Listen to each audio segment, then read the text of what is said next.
Welcome back. We are here in the Visitor Center at the USS Alabama, and one of my special guests is a great hero for the state of Alabama, Colonel Glenn Frazier, who is the author of this book right here, Hell's Guest.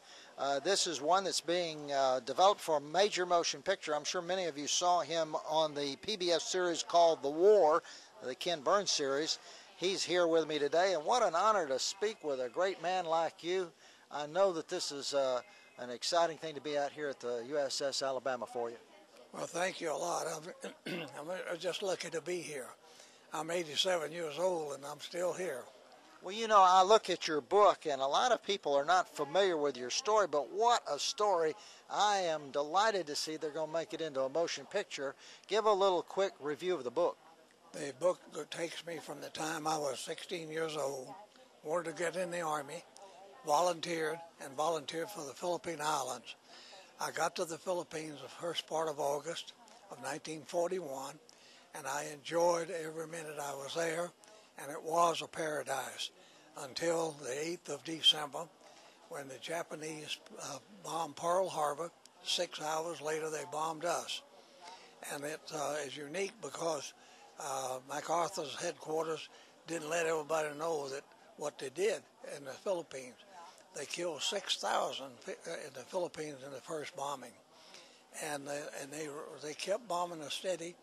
After the 8th of the month, and 10 days after the bombing, the first bombing, they started invading the Philippines, and we were the first people to fight the Japanese on the ground at the beginning of World War II. And history will tell you that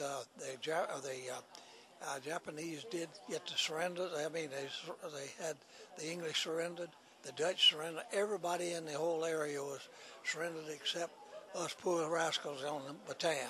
And we kept fighting them. We fought them for 4 months, and we run out of everything: food, ammunition, and you name it. And we just couldn't go any further, and we had to surrender. We knew we were going to have to surrender. And that's what set up the Bataan Death March. I marched 6 days and 7 nights. My total march was right at 90 miles. And didn't have any food, sleep, or stop all at that time. And when I got to the end, I was very fortunate to even get there. I couldn't pick up my feet, and my tongue and my throat was starting to swell, so you know what that means. And I went on and I went to Camp O'Donnell, and 3,000 Americans were killed on the Bataan Death March. And another 2,500 died at Camp O'Donnell. And the final count, when they came home, out of the 15,000, 4,000 came home, and we lost 11,000 total. I came home to a wonderful nation, and everybody was wonderful. But then the facts set in. Because of my hatred, it started me having nightmares. And I had nightmares for over 30 years, and I would like to say I didn't get rid of the nightmares until I got rid of the hatred. And now I have forgiven the nation of Japan and their people. I don't hate them at all. And once that was established inside of me, the nightmares never came back.